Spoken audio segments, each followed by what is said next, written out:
जय हिंद दोस्तों। हम देख रहे हैं भारत और विश्व का भूगोल।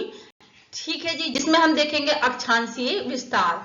अक्षांशीय विस्तार क्या होता है? अक्षांशीय विस्तार पृथ्वी की भूमध्य रेखा के उत्तर या दक्षिण में किसी स्थान की कोणीय दूरी होती है। ठीक है, तो अक्षांशीय विस्तार क्या होता है? पृथ्वी की जो भूमध्य रेखा है उसके उत्तर या दक्षिण में किसी स्थान की कोणीय दूरी बताता है, जिसे डिग्री में मापा जाता है।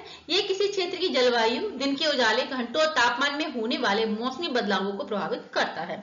उदाहरण के लिए देखिए, भारत का अक्षांशीय विस्तार जो हमने लास्ट वीडियो में देखा था, मुख्य भूमि के लिए 8 डिग्री 4 मिनट उत्तर से 37 डिग्री 6 मिनट उत्तरी अक्षांश तक है, जो देश के उष्ण कटिबंधीय और शीतोष्ण क्षेत्रों में जलवायु विविधता में योगदान देता है।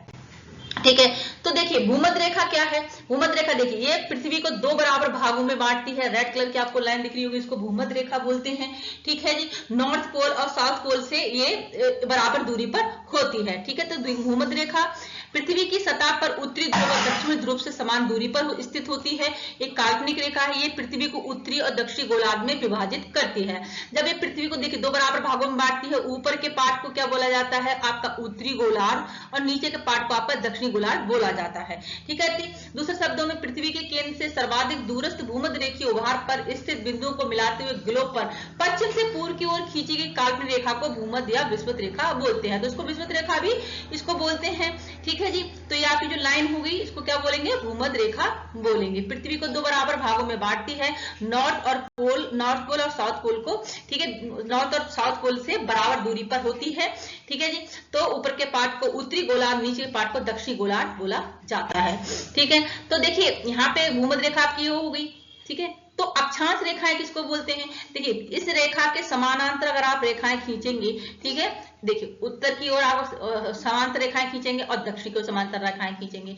ठीक है, देखिए इस तरह से अगर आप खींचेंगे तो देखिए अक्षांश रेखा एक काल्पनिक वृत्त है जो भूमध्य रेखा के समानांतर पूर्व से पश्चिम दिशा में खींची जाती है, जैसे कि मैंने अभी यहाँ पे लाइन ड्रॉ की। ठीक है, किसी स्थान की भूमध्य रेखा से उत्तर दक्षिण की कोणीय दूरी को बताती हैं। तो कोई भी स्थान हो गया, मान लीजिए यहाँ पे एक स्थान हो गया, यहाँ से एक कोणीय दूरी बता रही है भूमध्य रेखा से इस स्थान की। ठीक है, तो अक्षांश रेखा एक काल्पनिक वृत्त है जो भूमध्य रेखा के समानांतर पूर्व से पश्चिम दिशा में खींची जाती है और किसी स्थान की भूमध्य रेखा से उत्तर दक्षिण की कोणीय दूरी को बताती है। यहाँ पे भी कोई दूरी होगी तो वो कोणीय दूरी को बताएगी। ठीक है, आया समझ में? ठीक है, नेक्स्ट देखिए अक्षांश जो अभी हमने पढ़ा, ये पृथ्वी की सतह पर किसी भी बिंदु की वह कोणीय दूरी है जो भूमध्य रेखा को 0 डिग्री अक्षांश मानते हुए पृथ्वी के केंद्र से मापी जाती है। तो ये जो लाइन हो गई आपकी, ये भूमध्य रेखा हो गई। ठीक है, देखिए यहाँ पे पीछे ड्रॉ करके दिखाइए, ये पूरी एक रेखा हो गई, पूरा वृत्त हो गया ये। ठीक है, ये पूरा एक क्या हो गया? आपका वृत्त हो गया। ठीक है, तो भूमध्य रेखा को 0 डिग्री की अक्षांश रेखा माना जाता है। अक्षांश रेखाओं की संख्या कितनी होती है? 181 होती है। 90 विषुवत वृत्त के ऊपर, ठीक है, 90 इसके यहाँ पे बता दिया, और नेक्स्ट 90 यहाँ पे आपकी नीचे। तो 90 विषुवत वृत्त के नीचे दक्षिण में, और एक आपकी क्या हो गई? भूमध्य रेखा हो गई। तो टोटल आपकी 181 हो गई। तो अक्षांश वह कोण है जो विषुवत वृत्त और किसी अन्य स्थान के बीच पृथ्वी की केंद्र पर बनती है। तो इस कोण की बात की जा रही है। ठीक है, विषुवत रेखा को शून्य अंश की स्थिति में माना जाता है। जो ये रेखा होती है भूमध्य रेखा, ये शून्य अंश की स्थिति पर होती है। यहाँ से उत्तर की ओर बढ़ने पर कोणिक दूरी को उत्तरी अक्षांश, मतलब उत्तर की ओर अगर आप बढ़ेंगे तो कोणिक दूरी को क्या बोलेंगे? उत्तरी अक्षांश बोलेंगे, और नीचे अगर आप बढ़ेंगे तो कोणिक दूरी को क्या बोलेंगे? दक्षिणी अक्षांश बोलते हैं। ठीक है, इसकी अधिकतम सीमा ध्रुव है, मतलब यहाँ नॉर्थ पोल है। ठीक है, साउथ पोल है अधिकतम सीमा, जिसे 90 डिग्री उत्तरी अक्षांश या दक्षिणी अक्षांश कहा जाता है। ठीक है जी, अधिकतम सीमा क्या है? ध्रुव पर है, इसकी नॉर्थ पोल साउथ पोल पर है। जिसे उत्तर में क्या बोला जाता है? 90 डिग्री उत्तरी अक्षांश, नीचे दक्षिण में क्या बोला जाता है? 90 डिग्री दक्षिणी अक्षांश बोला जाता है। दो अक्षांशों के बीच की दूरी कितनी होती है? 111 किलोमीटर होती है। अक्षांश रेखाएं समानांतर होती हैं और अलग अलग लंबाई की होती हैं।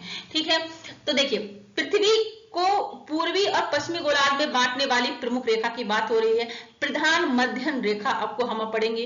ठीक है, जैसे कि ये पृथ्वी हो गई। ठीक है, इसको अगर ऐसे करके एक रेखा यहाँ पे खींची जाए तो इस रेखा की बात हो रही है, प्रधान मध्याह्न रेखा इसको बोलते हैं। तो इसको ये यहाँ पे जो ये वाला जो पार्ट हो गया और ये वाला जो पार्ट हो गया, इसको पूर्वी गोलार्ध बोल देंगे और इसको आपका पश्चिमी गोलार्ध बोला जाता है। ठीक है, इसके बारे में अभी हम देख लेते हैं। देखिए, तो प्रधान मध्यम रेखा आपकी ये होती है, ये एक देशांतर रेखा है। ठीक है, तो ये एक देशांतर रेखा है, इसकी बात हो रही है, एक देशांतर रेखा है। ये पृथ्वी को दो भागों में, पूर्वी और पश्चिमी गोलार्ध में बांटती है। तो ये आपका पूर्वी गोलार्ध हो गया, ये आपका पश्चिमी गोलार्ध हो गया। इसकी देशांतर स्थिति क्या है? जीरो देशांतर, ये जीरो देशांतर पर स्थित होती है। ये रेखा इंग्लैंड की ग्रीनविच से होकर गुजरती है। समय निर्धारण में यही आधार बनती है, समय निर्धारण के में इसी को आधार रेखा माना जाता है। कुल 360 देशांतर रेखाओं में सबसे महत्वपूर्ण होती है। टोटल कितनी होती है? 360 होती है। ठीक है, देखिए यहाँ पे इस तरह से यहाँ पे दिखाया गया है। देशांतर रेखा उत्तरी ध्रुव से दक्षिणी ध्रुव के बीच खींचे जाने वाली मध्य रेखा को देशांतर रेखा बोलते हैं। देखिए यहाँ पे ये रेखा हो गई आपकी, ये मध्य रेखा हो गई देशांतर रेखा। ठीक है, बाद में देखिए यहाँ पे और रेखाएं खींची गई, इनको देशांतर रेखाएं बोली जाती हैं। देशांतर रेखाओं की लंबाई समान होती है, ये समानांतर नहीं होती है। जब हम विषुवत रेखाओं से ध्रुवों की ओर जाते हैं, ठीक है, जब विषुवत रेखा से हम ध्रुवों की ओर जाते हैं तो किन्हीं दो देशांतर रेखाओं के मध्य की दूरी क्रमशः कम होती जाती है। मतलब जब हम ध्रुव पे जाते हैं, नॉर्थ और साउथ पोल पे जाते हैं, तो यहाँ पे इनकी देखिए दूरी यहाँ पे कम होती जाएगी। ठीक है, देखिए इस लाइन जो ड्रॉ की है, तो क्या होता है, ये दूरी कम होती जाती है और ध्रुव पर ये दूरी मतलब यहाँ पे पोल पे जाके क्या हो जाता है, शून्य हो जाती है। दो देशांतरों के मध्य सर्वाधिक 111.32 किलोमीटर होती है, मतलब दूरी जो सर्वाधिक होती है वो भूमध्य रेखा पर ही होती है। सबसे ज्यादा दूरी कहाँ पर होती है? भूमध्य रेखा पर ही होती है। पृथ्वी पर कुल देशांतरों की संख्या 360 है।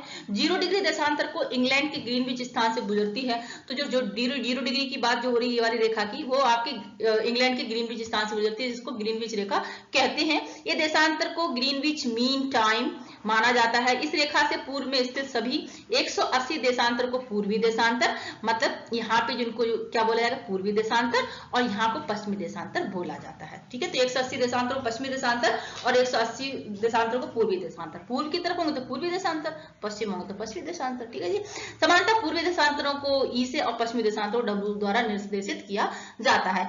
इतना ही था दोस्तों इस वीडियो में। जानकारी आपको समझ में आई तो चैनल को लाइक, सब्सक्राइब, शेयर जरूर करें। Thank you so much. जय हिंद।